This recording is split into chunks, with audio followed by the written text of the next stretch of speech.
नमस्कार, आप देखना शुरू कर चुके हैं अनोखी आवाज और मैं हूं आपके साथ अनुष्का।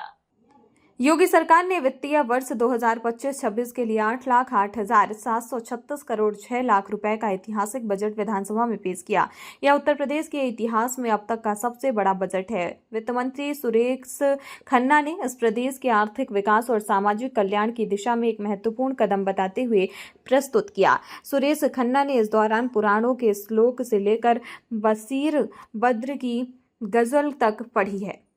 प्रदेश के अंदर मेधावी छात्र छात्राओं के लिए स्कूटी की एक स्कीम हम लोग इस बजट में प्रावधान किए हैं, जिसके लिए 400 करोड़ रुपए की व्यवस्था की गई है और जिसमें महारानी लक्ष्मीबाई के नाम पर इस योजना को प्रदेश सरकार चलाएगी और इस कार्यक्रम को हम आगे बढ़ाने जा रहे हैं। मुख्यमंत्री सामूहिक विवाह की योजना 51,000 रुपए से बढ़ाकर के 1 लाख रुपए का प्रावधान, और इसके लिए भी हम लोगों ने अब तक 4 लाख से अधिक गरीब बेटियों की शादी इसके माध्यम से की है। अब इस राशि को बढ़ाकर के किया गया, इसके लिए धनराशि का प्रावधान किया गया है। इसके अलावा अब तक विधवा पुनर्विवाह में जो प्रोत्साहन राशि थी 11,000 थी और जो निराश्रित महिलाएं थी उनकी पुत्रियों के लिए जो सहायता दी जाती थी उसकी राशि 10,000 थी।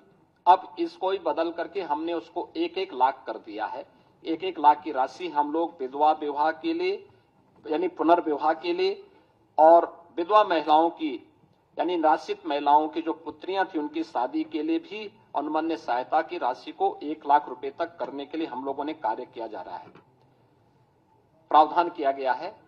मुझे बताते हुए प्रसन्नता है कि इस बजट में हम लोगों ने उत्तर प्रदेश के अंदर 7 जनपदों वाराणसी, मेरठ, प्रयागराज, गोरखपुर, कानपुर, झांसी, आगरा में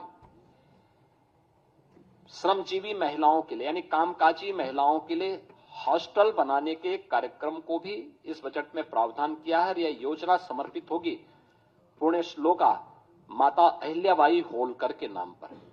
माता अहिल्याबाई होलकर का यह 300वां जन्म जयंती वर्ष है, उनकी स्मृति को नमन करते हुए योजना हम इसके साथ करने जा रहे हैं।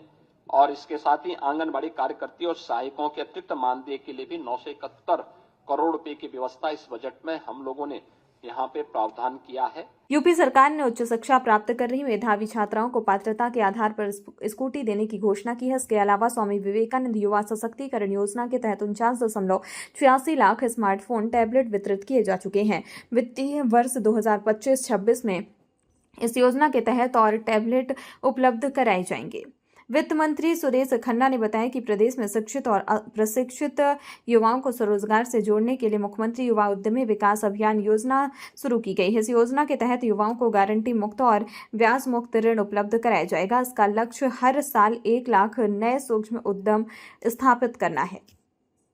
मुख्यमंत्री युवा उद्यमी विकास अभियान यह एक बड़ी योजना है और मुझे बताते हुए प्रसन्नता है कि अभी हाल ही में उत्तर प्रदेश स्थापना दिवस के अवसर पर हम लोगों ने इसको लॉन्च की थी। अभी 1 महीना भी इसका पूरा नहीं हुआ कि योजना की प्रगति और प्रोग्रेस से आप जान सकते हैं कि अभी 98,000 से अधिक युवाओं ने इसमें आवेदन किया है। 76,000 आवेदन बैंकों को प्रेषित किए जा चुके हैं। 16,000 मामलों में ऋण स्वीकृत हो चुके हैं। 6,000 ऋण वितरित भी किए जा चुके हैं और आगामी वर्ष के लिए हम लोगों ने फिर से 1 लाख ऐसे युवा उद्यमी के लिए भी धनराशि की व्यवस्था राज्य के बजट में की है। 1,000 करोड़ रुपए की बजट की व्यवस्था इसके साथ हम लोगों ने की है।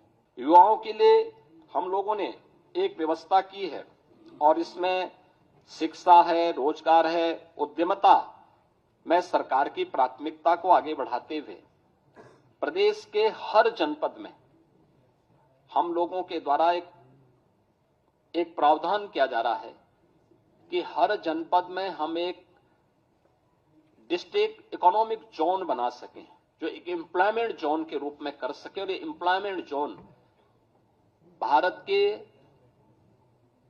अखंड भारत के शिल्पी लौह पुरुष सरदार वल्लभ भाई पटेल के रूप में जाने जाएंगे, जो प्रदेश के युवाओं को उन्हीं के क्षेत्रों में वहीं पे रोजगार के साथ जोड़ने में भूमिका, और ये अलग अलग प्रकार के होंगे, खासतौर पर अलग अलग प्रकार के कार्यक्रमों के साथ जुड़ेंगे।